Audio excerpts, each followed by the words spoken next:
Şu an uluslararası Ağrı Çevre Yolu'ndayız. Hüdapar Ağrı İl Teşkilatı olarak burada bulunmamızın bir sebebi var. Mayıs ayından beri devam eden çevre yolunun tek şeritli yola dönüşmesi yüzünde ilimizde bu son süreç içerisinde, özellikle bu son bir ay içerisinde basına yansıyan 8 tane kaza var. Bunun içerisinde 2 tane can kaybı ve onlarca yaralı vatandaşımız var. Bu konuyu çeşitli kez gündeme taşımamıza rağmen maalesef herhangi bir çözüm yapılmadı ve hala tek şeritli olarak bu uluslararası yol çalışmaları devam ediyor. Belki sağımızda, solumuzda ve arkamızda gördüğünüz gibi hemen ön tarafımızda şehirler arası otogar, arka tarafımızda Ağrı Devlet Hastanesi ve aynı zamanda tekstil kent bulunmakta. Özellikle öğrencilerimizin yoğun olduğu bir merkez, öğrencilerin kampüs alanı ve aynı zamanda öğrencilerimizin bulunduğu yurtlar da burada, sağlı sollu yurtlar.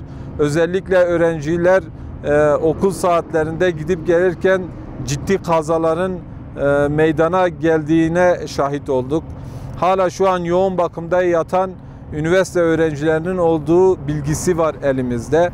Dolayısıyla bizlerin halka rava görülen bu eziyetin bir an önce kalkması için yetkililerin tüm hızıyla bu sorun ve sıkıntıları giderip çift şeritli şekilde yolun açılması ve aynı zamanda uyarı levhalarının bulunmaması da ciddi manada kazalara davetiye çıkarmakta. Kırmızı ışığın olmaması, uyarı levhalarının olmaması, bu da can kaybına sebep olan hususlardadır.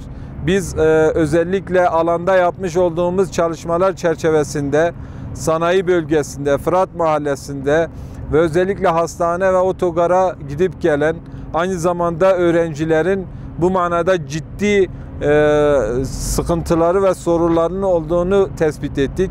Ve bu sorun ve sıkıntıların gündeme gelmesi için bizler de şu an uluslararası çevre yolundayız.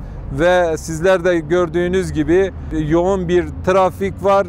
Hız sınırının azaltılmaması, özellikle şehirler arasına giden otobüslerin bu dikkatli bir şekilde davranmamaları bu kazalara davetiye çıkarıyor. Can kaybının daha fazla olmaması ve yaralıların daha fazla çoğalmaması için bir an önce bu konuda gerekli mercilerin üzerine düşen sorumluluğu yerine getirmeleri gerekiyor. Bizler de bunu gündeme taşıyarak yetkilileri halkımıza hizmet etmeye davet ediyoruz.